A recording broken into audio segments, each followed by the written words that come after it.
مولانا جلالالدین رومی فرماتے ہیں عقل کو خواہشات پر فضیلت حاصل ہے کیونکہ زمانے کو تمہارے ہاتھوں میں دے دیتی ہے، جبکہ خواہشیں تمہیں زمانے کو غلام بنا دیتی۔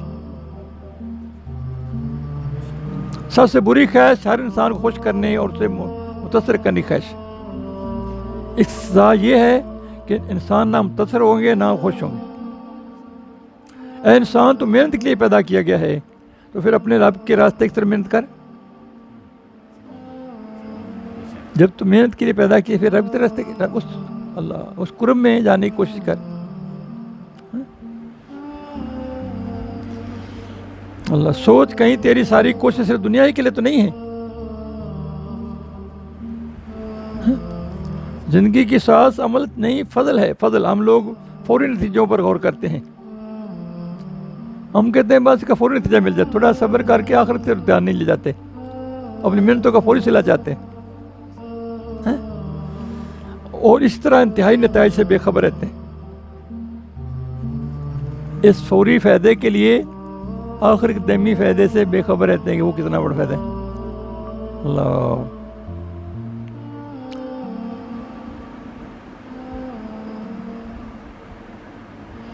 جو چیز اللہ کی محبت کرنے والی ہے، اللہ راہ میں قربان کر دی جائے، سمجھو کہ اس کو اللہ سے محبت ہوگی۔ حضرت سلیمان علیہ السلام نے ان کاسوں سے کہا کہ میرے اس بے پناہ سونے کو اپنے سونے پر لے جا کر رکھ دو تاکہ وہ زیادہ ہو جائے اور تمہاری رزق کی بھوک تسکین ہو پائے۔ ارے تم لوگ کیوں جسمانی تاریکی میں گرفتار ہو؟ ان تحفوں سونے چاندی کو کس ذلیل جگہ پر رکھ ڈالو، وہ اسی قابل ہے، اور میرے اس معرفت کے سونے کو قلب کے سونے پر رکھو، پھر دیکھو کیسی بصیرت حاصل ہوتی، پھر دیکھو آنکھ باطن کی کیسے کھلتی۔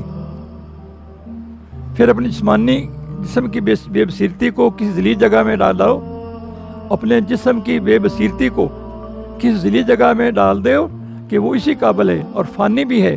مطلب ان کو یہ سمجھایا کہ میری گرفت مواخذہ سے اپنی جان کو ڈھال بنا لو، اے اہل صبا، ہمارے پیش کردہ ایمان کو قبول کرو۔ ہے نا، ہمیں مال دولت نہ تولو، ایمان کو قبول کرو جو تمہارے لیے موجب امن ہوگا، ورنہ ہمارے حملے کا صدمہ سہنا پڑے گا، اس کے لیے تیار ہو جاؤ۔